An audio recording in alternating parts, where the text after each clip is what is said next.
نداء الإسلام. الحمد لله رب العالمين. الحمد لله كما ينبغي لجلاله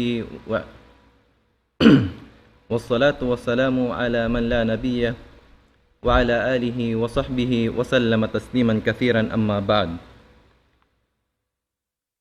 Una sa lahat, tayo nagpapasalamat sa Allah, ang Panginoon ng sanlibutan, at dinadakila natin ng Allah subhanahu wa ta'ala ang siyang karapat dapat dakilain at ang nagmamayari ng pagdakila ayon sa kadakilaan ng kanyang sarili. Naway ang kapayapaan, pagpapala at habag ng Allah ay mapasa kanyang propeta na si Muhammad sallallahu alaihi wasallam, sa kanyang pamilya, mga kasamahan at sa lahat ng mga taong tumahak sa matuwid na landas hanggang sa huling araw. Alhamdulillah, mga magulang, mga kapatid sa pananampalataya, ipagpapatuloy natin ang pag-aaral natin tungkol sa ating agama, at sa pagkakataong ito ay pagpapatuloy natin ang pagtalakay sa topic o paksang Qasasul Anbiya, o ang mga kwento tungkol sa mga propeta ng Allah subhanahu wa ta'ala. At pag pinag-usapan natin ang mga propeta ng Allah subhanahu wa ta'ala, ay wala tayong ibang uunahin kundi ang ating mahal na ama, walang iba kundi si Adam alayhis salam. So, tulad ng nabanggit natin ng mga nakaraang araw o ng mga nakaraang lecture, nung unang lecture, si Adam alayhis salam ay ang kauna-unahang propeta ng Allah subhanahu wa ta'ala. At sa pamamagitan ng paglikha ng Allah subhanahu wa ta'ala ay pinakita niya dito ang dakilang paglikha ng Allah, ang kanyang kadakilaan sa pamamagitan ng paglikha ng Allah subhanahu wa ta'ala ng isang nilikha mula sa walang bagay o walang pinagmulang nilalang. At ito nga si Adam alayhis salam. Mula sa aya na binanggit ng Allah subhanahu wa ta'ala mula sa Quran, sinabi ng Allah, وَمِنْ آيَاتِهِ أَنْ خَلَقَكُمْ مِنْ تُرَابٍ ثُمَّ إِذَا أَنْتُمْ بَشَرٌ تَنْتَشِرُونَ. Sinabi ng Allah subhanahu wa ta'ala sa pinakamalapit na kahulugan at mula sa mga palatandaan, mga alama o mga aya ng Allah subhanahu wa ta'ala, na nilikha niya kayo mula sa turab. Ano yung turab? Ito ay ang lupa. At pagkatapos kayo ay naging mga tao at kayo ay naglipa na o kayo ay lumaganap dito sa kalupaan. Ang bagay na ito ay sinabi ng Allah subhanahu wa ta'ala at nagpapatunay na si Adam alayhis salam ang unang nilikha ng Allah subhanahu wa ta'ala.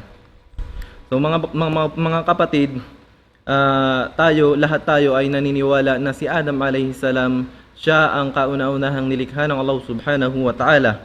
Pero mayroong isa na nilalang ng Allah subhanahu wa ta'ala na nagbigay ng isang theory na ito ay salungat sa ating pananampalataya at pananampalataya o yung mga kasulatan na ipinadala ng Allah subhanahu wa ta'ala. Ito ay si Charles Darwin, na di umano sinabi niya ang teorya ng pagkakaroon ng tao ay nanggaling saan? Nanggaling daw ito sa development na nangyari mula sa mga hayop. At ang pinili niyang hayop ay ang mga unggoy. Ang tayo daw, mga tao, ay nanggaling sa mga unggoy at pagkatapos ay nagdevelop ang unggoy hanggang sa mawalan siya or yung unggoy na malaki ang bunganga, tapos matilos ang ngipin, may pangil, pagkatapos hanggang sa nawala ang kanyang balahibo, pagkatapos lumiit ang ulo hanggang sa natutong magsalita. At ito ay hindi sinasang-ayunan ng ating pananampalataya. At alhamdulillah, sinagot ito mismo ng Quran ng Allah subhanahu wa ta'ala at ng sunnah ni Muhammad sallallahu alaihi wasallam. Anong sabi ng Allah subhanahu wa ta'ala? Inna mathala Isa indallahi kamathali Adam, khalaqahu min turabin thumma qala lahu kun fayakun. Mula sa surah Ali Imran verse 59. Sinabi ng Allah subhanahu wa ta'ala sa pinakamalapit na kahulugan nito, tunay na ang kahalintulad o kahalimbawa ni Isa o ni Jesus alayhi salam ay ang ating unang ama na si Adam alayhi salam. Bakit sila naging magkapareho sa paningin ng Allah subhanahu wa ta'ala? Dahil sila ay nanggaling pareho o parehong nanggaling sa turab o sa alabok o sa lupa. At pagkatapos ay sinabi sa kanila ng Allah subhanahu wa ta'ala, mangyari at mangyayari, magkaroon at magkakaroon. Nagkaroon sila ng buhay dahil sa kalima o dahil sa kataga ng Allah subhanahu wa ta'ala na kun, mangyari at mangyayari. Alhamdulillah. So, nasagot na natin ang kamalian at nakita natin yung teorya na yon ay hindi katanggap-tanggap. Ikaw bilang tao, maniniwala at tatanggapin mo ba na ikaw ay nanggaling sa isang unggoy? Siguro ay hindi normal ang kaisipan ng isang tao kapag sinabi niya na siya ay naniniwala doon. Afanallahu wa iyyakum. At pag pinag-usapan natin ang paglikha o ang pagkakaroon ng unang tao na si Adam alayhi salam, titingnan natin kung paano siya nilikha ng Allah subhanahu wa ta'ala. Paano nga ba nilikha ng Allah si Adam alayhi salam?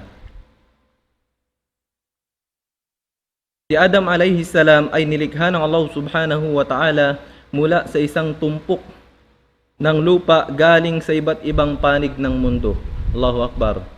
Sabi ni naiulat ni Abi Musa al-Ash'ari radiyallahu anhu na ang sugo ng Allah sallallahu alaihi wasallam ay nagsabi, Inna Allah khalaqa Adama min qabdatin qabadaha min jami'il ard. Faja'u bani Adam minha, o kama qala sallallahu alaihi wasallam. Sinabi ng ating mahal na sugo sallallahu alaihi wasallam na ang Allah subhanahu wa ta'ala ay nilikha si Adam alaihi salam mula sa tumpok ng lupa galing sa iba't ibang panig ng mundo. At mula dito ay nanggaling at dumating ang mga tao sa iba't ibang parte ng daigdig. Kaya nakikita natin mayroong mga tao na maputi, mayroong mga tao na mapula, mayroong mga tao na maitim, mayroong mga tao na mga matitigas, mayroong mga tao na mga malalambot, mayroong mga tao na sila ay madaling naapektuhan ng salita at mayroong mga tao na halos hindi naapektuhan ng salita. Ito ay sa kadakilanan na ang ating ama na si Adam alayhi salam ay nilikha mula sa iba't ibang uri ng lupa na matatagpuan natin dito sa ibabaw ng mundo. Mayroong mga lupa na matitigas, mayroong mga lupa na malalambot, at mayroong mga lupa na mabuhangin. Dahil doon nagkaroon ng iba't ibang katangian ang taong ito. Ang mga tao na hindi pare-pareho. At ito ay mula sa kadakilaan ng Allah subhanahu wa ta'ala. Makikita natin sa pamamagitan nito ang kakayahan ng Allah subhanahu wa ta'ala na gawing magkakaiba ang mga tao, ang mga nilikha, na kahit ang mga ito ay nanggaling sa iisang ama na walang iba kundi si Adam alayhi salam. At pagkatapos, sinabi ni Propeta Muhammad sallallahu alaihi wasallam na si Adam alayhi salam ay nilikha ng Allah subhanahu wa ta'ala mula sa isang gasapok or sa isang tumpok or isang tawag dito, isang kamay, yung isang dakot na lupa o buhangin. At pagkatapos nilikha ng Allah subhanahu wa ta'ala si Adam alayhi salam na siya ay mayroong 60 feet. Inshallah, makikita natin, matutunghayan natin pamayayan sa kanyang katangian. At sinabi ng Allah subhanahu wa ta'ala na sinabi ni Propeta Muhammad sallallahu alaihi wasallam na nung nilikha niya si Adam alayhi salam ay inutusan niya si Adam alayhi salam na siya ay pumunta, okay, sa mga malaikat. At inshallah maririnig din natin mamaya yung hadith na tumutukoy dito. O nilikha ng Allah subhanahu wa ta'ala si Adam alayhi salam una mula sa lupa, mula sa buhangin. At siya ay nilikha ng Allah subhanahu wa ta'ala sa araw ng Jumu'ah, sa araw ng Biyernes. Nilikha ng Allah subhanahu wa ta'ala si Adam alayhi salam sa pamamagitan ng lupa, pinagsamang lupa at tubig, at sa pamamagitan ng kataga ng Allah subhanahu wa ta'ala o ng salita ng Allah subhanahu wa ta'ala, mangyari at mangyayari. At sinabi ni Propeta Muhammad sallallahu alaihi wasallam ang hadith, khairu yawmin tala'at fihi syamsu yawmul jum'ah fihi khuliqa Adam wa fihi udkhila al-jannah wa minhu ukhrija minha. Sinabi ni Propeta Muhammad sallallahu alaihi wasallam, pinakamainam na araw na sinikatan ng araw ay ang araw ng Jumu'ah o ang araw ng Biyernes, sapagkat sa araw na ito ay nilikha ng Allah subhanahu wa ta'ala si Adam alayhi salam, ang unang tao na nanirahan at unang tao na nilikha ng Allah subhanahu wa ta'ala. At sa araw ding ito ay ipinasok ng Allah subhanahu wa ta'ala si Adam alayhi salam sa Jannah o sa paraiso. At sa araw din ng Jumu'ah ay inilabas ng Allah subhanahu wa ta'ala si Adam alayhi salam mula sa paraiso. At itong hadith na ito ay naiulat ni Imam Muslim rahimahullahu ta'ala mula sa kanyang sahih. At pagkatapos nun, mayroon pang isang hadith na naiulat, na ito ay hadith na naiulat din ni Imam Muslim rahimahullahu ta'ala. Sabi niya na ang Allah subhanahu wa ta'ala ay lumikha ng mga nilikha. At sa nung Sabado ay nilikha ng Allah subhanahu wa ta'ala ang kalupaan. At pagkatapos nung Linggo ay nilikha ng Allah subhanahu wa ta'ala mula sa kalupaan ang mga bundok. At sa Lunes ay lumikha ang Allah subhanahu wa ta'ala ng mga puno at halaman. At sa Martes ay lumikha ang Allah subhanahu wa ta'ala ng kadiliman. At sa Huwebes ay nilikha ng Allah subhanahu wa ta'ala ang liwanag. At pagkatapos nung sumapit ang Biyernes, nung Miyerkules nilikha ng Allah subhanahu wa ta'ala ang liwanag, at nung Huwebes nilikha ng Allah subhanahu wa ta'ala ang mga hayop. At sa panghuling araw, sa araw ng Biyernes, pagkatapos ng asar, sa pagitan ng pagtatapos ng kahuli-hulihang araw, ay nilikha ng Allah subhanahu wa ta'ala si Adam alayhi salam, ang ama ng lahat ng mga nilalang ng Allah subhanahu wa ta'ala. So ulitin natin, nagsimula sa Sabado, lupa, pagkatapos mula sa lupa ay ang kabundukan, pagkatapos ay ang mga puno at halaman, at pagkatapos ay ang kadiliman, at sa Miyerkules ay nilikha ng Allah subhanahu wa ta'ala ang liwanag, at sa Huwebes nilikha ng Allah subhanahu wa ta'ala ang mga hayop, at sa kahuli-hulihang araw, araw ng Biyernes, ay nilikha ng Allah subhanahu wa ta'ala ang tao, thumma stawa 'alal arsh, at pagkatapos ay pumaitaas sa kanyang trono, at doon ang Allah subhanahu wa ta'ala ay naghari. Alhamdulillah. So si Adam alayhi salam ay mayroong tiyak na katangian, at ito ay pinaliwanag sa atin ng Allah subhanahu wa ta'ala mula sa Quran, at ginawang tiyak ni Propeta Muhammad sallallahu alaihi wasallam. Sabi ni Propeta Muhammad sallallahu alaihi wasallam sa hadith na naiulat ni Imam Al-Bukhari rahimahullahu ta'ala, khalaqallahu Adam ala suratihi wa tuluhu 60 dhira'a, falamma khalaqahu qal idhhab ila ulaika an-nafar wa hum nafarun minal malaikati julus fastami' ma yuhayyunaka bihi fa innaha tahiyyatuka wa tahiyyatu dhurriyyatika. Fadhahaba faqal assalamu alaikum. So sa hadith na ito na sinabi ni Propeta Muhammad sallallahu alaihi wasallam sa pinakamalapit na kahulugan sa ating wika, sabi ni Propeta Muhammad sallallahu alaihi wasallam, nilikha ng Allah subhanahu wa ta'ala si Adam alaihi salam mula sa kanyang wangis. Kawangis ng Allah subhanahu wa ta'ala si Adam alayhi salam, o ang wangis ni Adam ay mula sa wangis ng Allah subhanahu wa ta'ala. At ang tangkad ni Adam alayhi salam ay 60 feet. Alhamdulillah, 60 feet ang tangkad ni Adam alayhi salam. At pagkatapos likhain ng Allah subhanahu wa ta'ala si Adam alayhi salam ay inutusan niya ito na pumunta sa mga malaika, sa mga anghel ng Allah subhanahu wa ta'ala sa kalangitan, at ang mga ito ay nakaupo. Sabi ni Propeta Muhammad sallallahu alaihi wasallam. At sabi ng Allah kay Adam alayhi salam, pakinggan mo kung ano ang babati sa iyo ng mga anghel na ito. Sabihin mo sa kanila, itong pagbati na ito na babanggitin sa iyo ng mga malaika na ito o ng mga anghel ng Allah subhanahu wa ta'ala, ito ang magsisilbing pagbati mo at pagbati ng iyong mga angkan o ng iyong mga anak. At dahil doon pumunta si Adam alayhi salam sa mga malaika at nagsabi, Assalamu alaikum. At ang mga malaika ng Allah subhanahu wa ta'ala ay nagsumagot sa kanya sa pamamagitan ng Assalamu alaikum wa rahmatullahi wa barakatuh o wa alaikumussalam wa rahmatullahi wa barakatuh.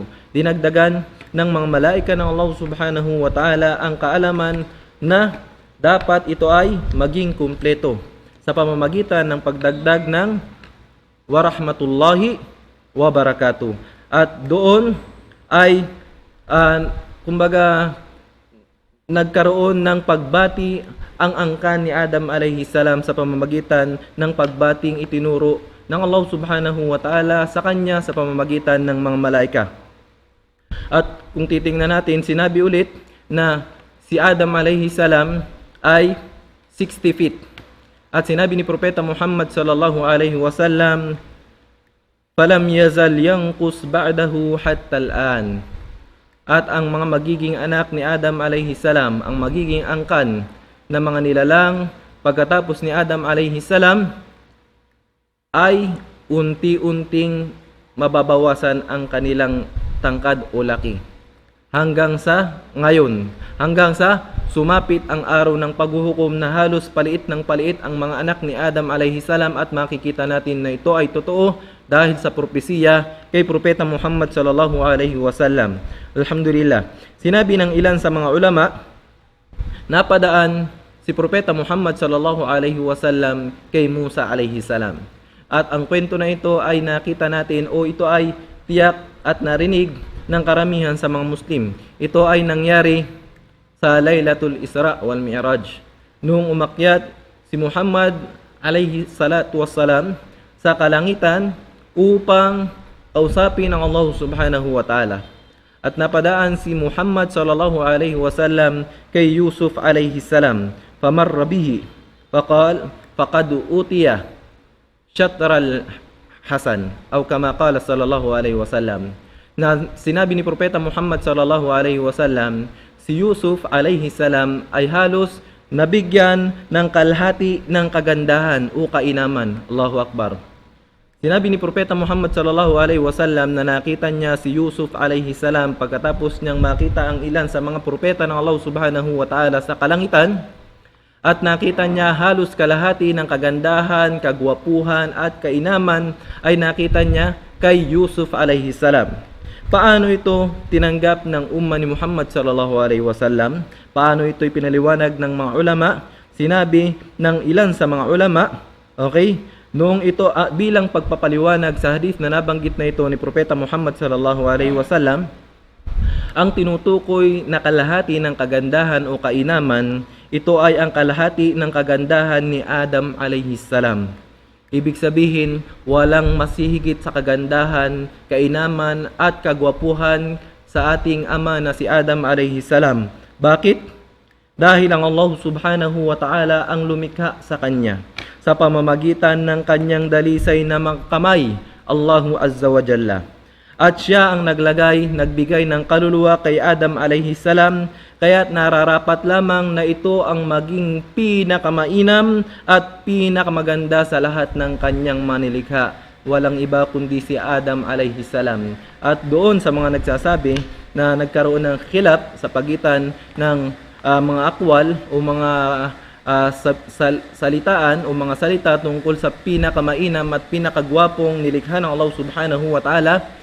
So dahil doon sa kasagutan ng ilan sa mga ulama, napatunayan natin sa ating mga sarili at dapat nating tanggapin na walang hihigit sa kagandahan, kainaman at kagwapuhan kay Adam alayhi salam, dahil tayong lahat ay nanggaling sa kanya, maging si Musa alayhi salam at si Muhammad sallallahu alaihi wasallam. Alhamdulillah, at nakita natin ang itsura o ang ilan sa mga larawan na dapat nating maintindihan at malaman kay Adam alayhi salam.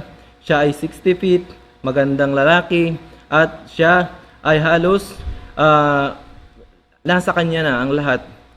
Dahil mismong ang Allah subhanahu wa ta'ala ang lumikha sa kanya sa pamamagitan ng kanyang dalisay at kapuri-puring kamay. Allahu Akbar. So dahil dito, tingnan natin ang ilan sa mga aya na tumutukoy kay Adam alayhi salam. At ang pinaka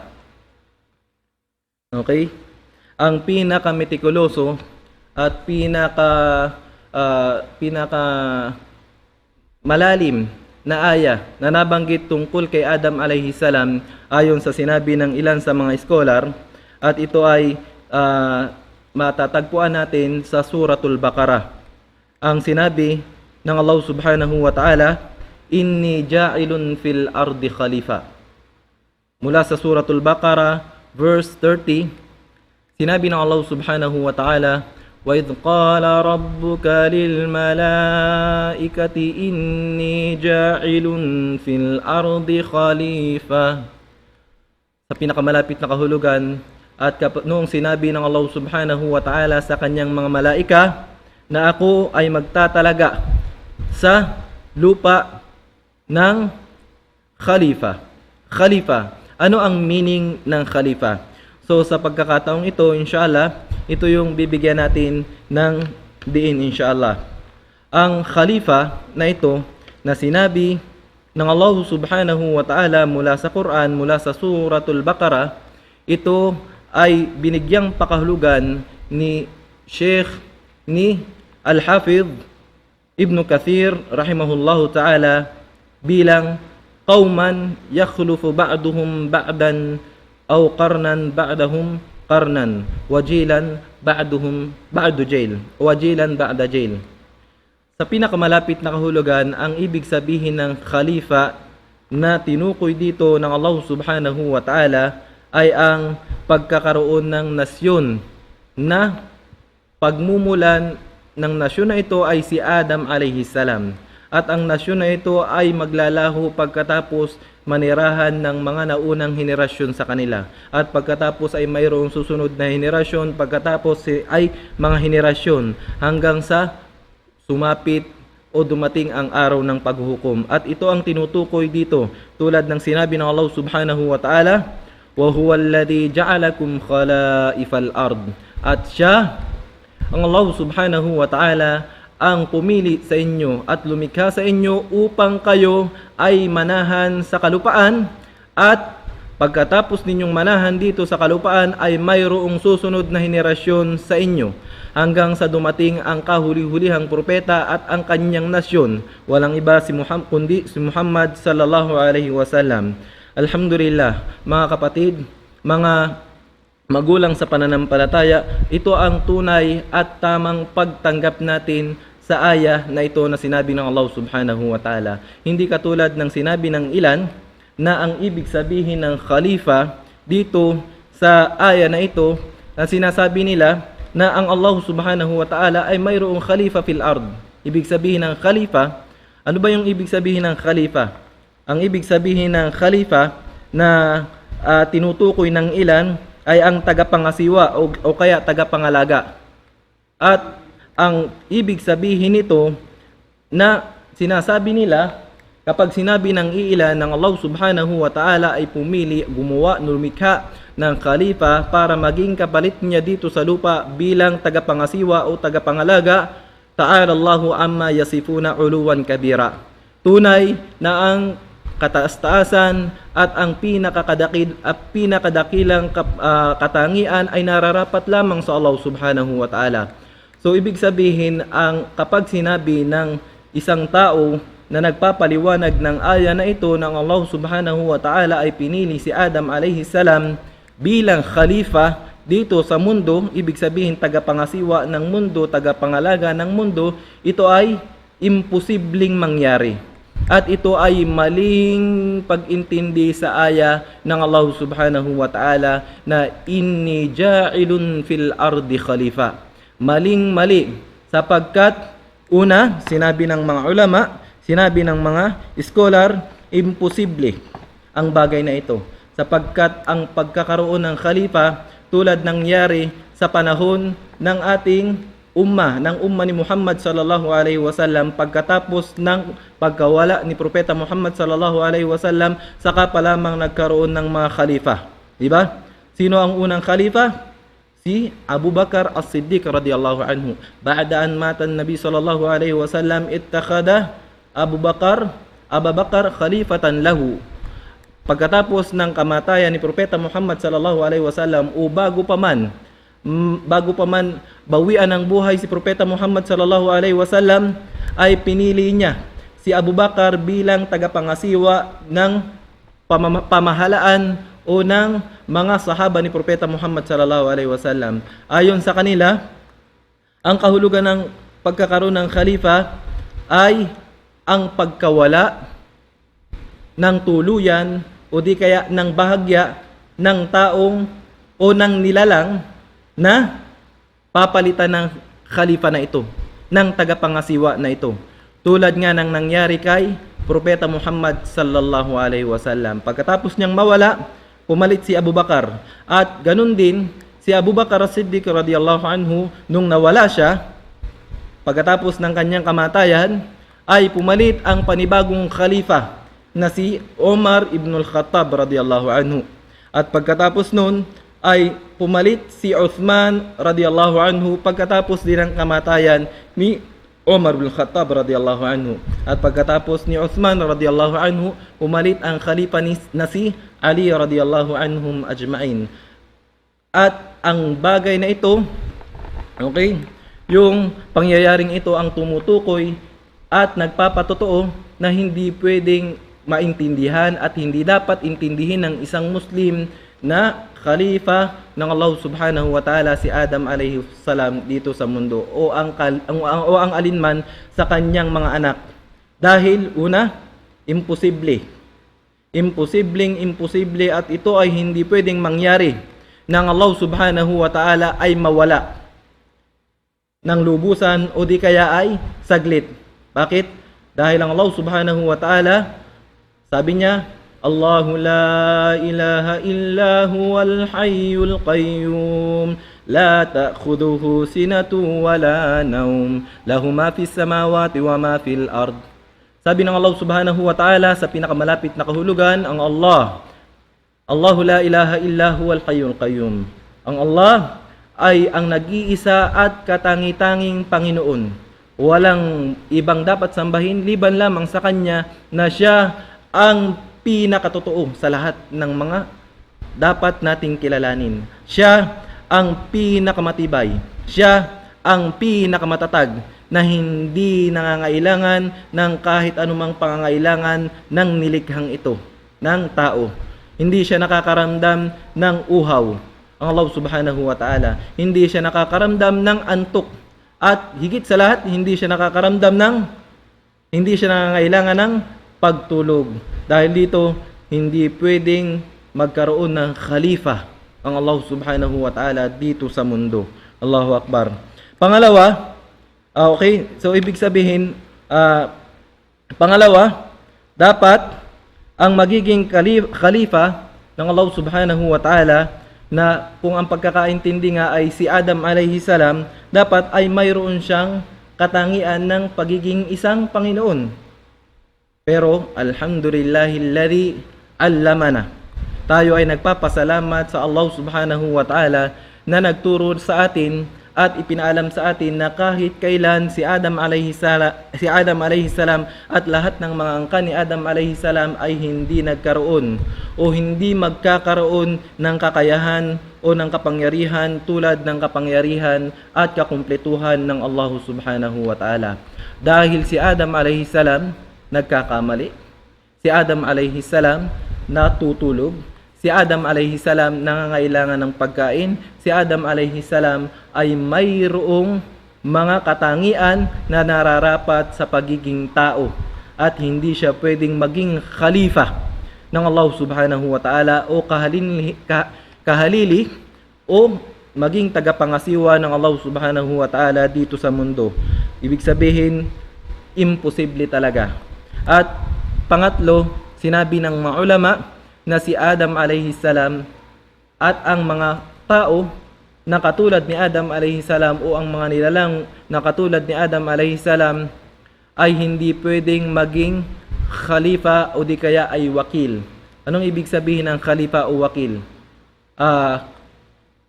Okay.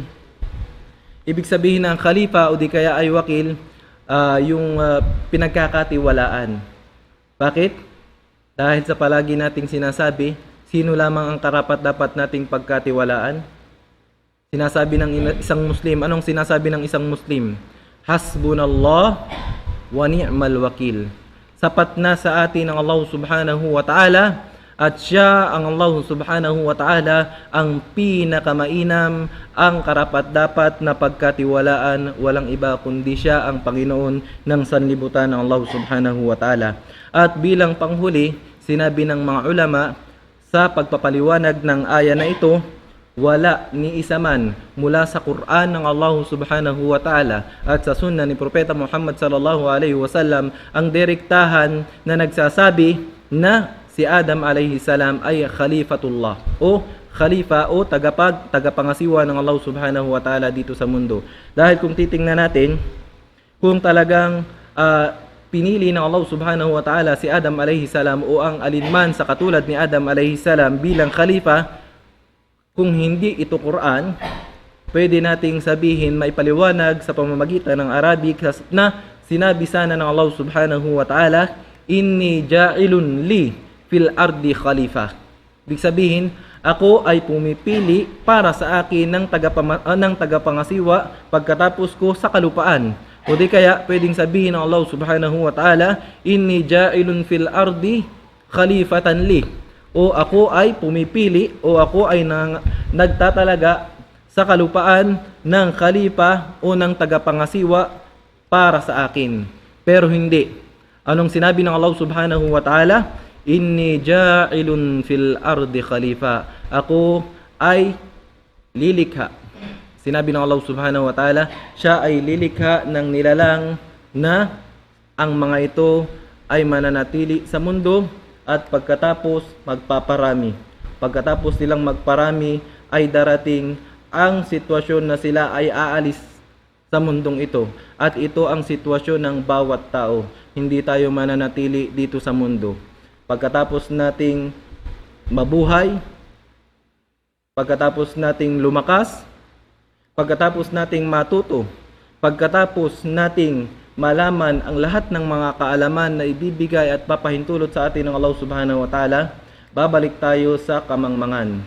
Babalik tayo sa kahinaan at babalik tayo kung saan tayo nilikha ng Allah subhanahu wa ta'ala. Khalaqahu min turabi faqala lahu kun fayakun. Nilikha tayo sa lupa at dito tayo babalik. Inna lillahi wa inna ilaihi raji'un. Tayo ay mula sa Allah subhanahu wa ta'ala at sa Kanya tayo babalik. Ito ang katotohanan at ito ang dapat maging palagi sa ating mga isipan. At hindi pwedeng tanggapin ng isang tao na siya ang ginawang tagapangasiwa ng Allah subhanahu wa ta'ala dito sa kalupaan dahil ito ay pagmamalaki. Pagmamalaki sa aya ng Allah subhanahu wa ta'ala. Sinabi ng Allah, kullu man 'alayha fan wa yabqa wajhu rabbika dzul jalali wal ikram. Lahat ng may buhay, lahat ng nasa ibabaw ng lupa ay makakaranas ng kamatayan. At ang matitira lamang ito ay walang iba kundi ang dalisay na mukha ng Allah subhanahu wa ta'ala. At wala nang iba pa.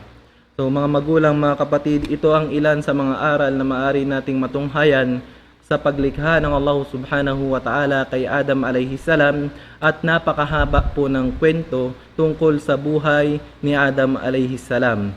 At kinuha lamang natin ang ilan sa mga puntos na maaari nating makuha nang sa gayon ay mapakinabangan natin ang kwento ng buhay ni Adam alayhi salam at ng ilan pa sa mga susunod na propeta na tatalakayin natin ang kanilang mga buhay alinsunod sa sinabi ng Quran ng Allah subhanahu wa ta'ala at ng sunnah ni Propeta Muhammad sallallahu alaihi wasallam. Naway nakapulutan natin ng aral ang ilan sa mga hadith na nabanggit natin, ulitin natin ang ilan sa mga aral. Una, si Adam alayhi salam nilikha ng Allah subhanahu wa ta'ala at ito ang isa sa mga palatandaan at nagpapatunay sa kadakilaan ng Allah subhanahu wa ta'ala. Ang paglikha ng Allah ng nilalang na walang pinagmulan at paglikha ng Allah subhanahu wa ta'ala kay Adam alayhi salam sa pamamagitan ng kanyang kamay at paglikha ng Allah subhanahu wa ta'ala kay Adam alayhi salam sa pinakamainam na itsura. Laqad khalaqnal insana fi ahsani taqwim. Nilikha ng Allah subhanahu wa ta'ala ang tao sa pinakamainam na itsura. At nilikha ng Allah subhanahu wa ta'ala si Adam alayhi salam sa gaanong kataas siya? 60 feet. 60 feet ang pagkakalikha ng Allah subhanahu wa ta'ala kay Adam alayhi salam. At wag nating kalimutan ang pagkakalikha ng Allah subhanahu wa ta'ala kay Adam alayhi salam sa pamamagitan ng isang ano tawag dito? Ano po yung isang kamay o isang dakot ng isang dakot na lupa. Okay? Isang dakot na lupa na mula sa pinagsama-samang iba't ibang lupa sa iba't ibang panig ng daigdig. Mayroong mabato, mayroong mabuhangin, mayroong malusog na lupa, at mayroong mga lupa na kulay pula, kulay itim, kulay puti. Dahil dito makikita natin mayroong mga mapupula, mayroong mga maitim, mayroong mga kayumanggi na tao. At mayroon ding mga tao na madaling nakakaintindi. Mayroong mga tao na masyadong emosyonal.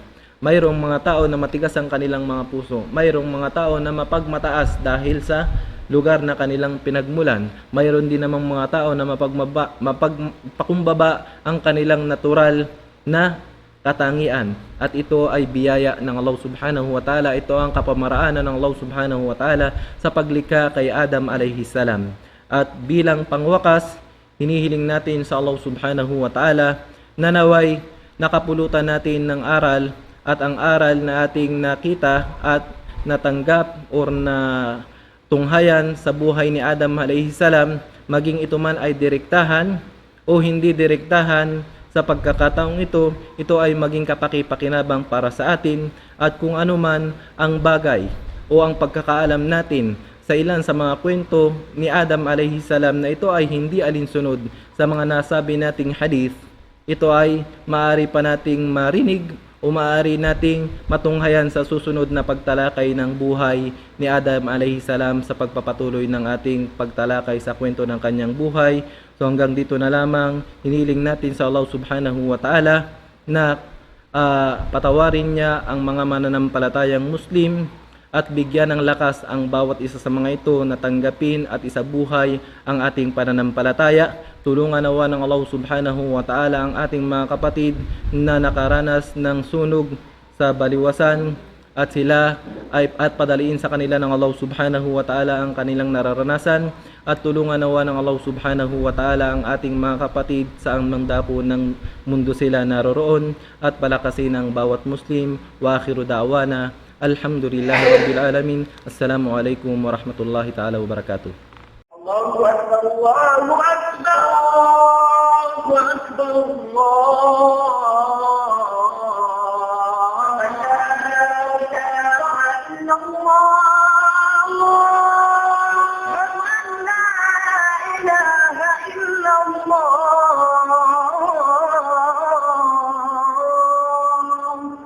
ومن أحسن قولا ممن دعا إلى الله وعمل صالحا وقال إنني من المسلمين.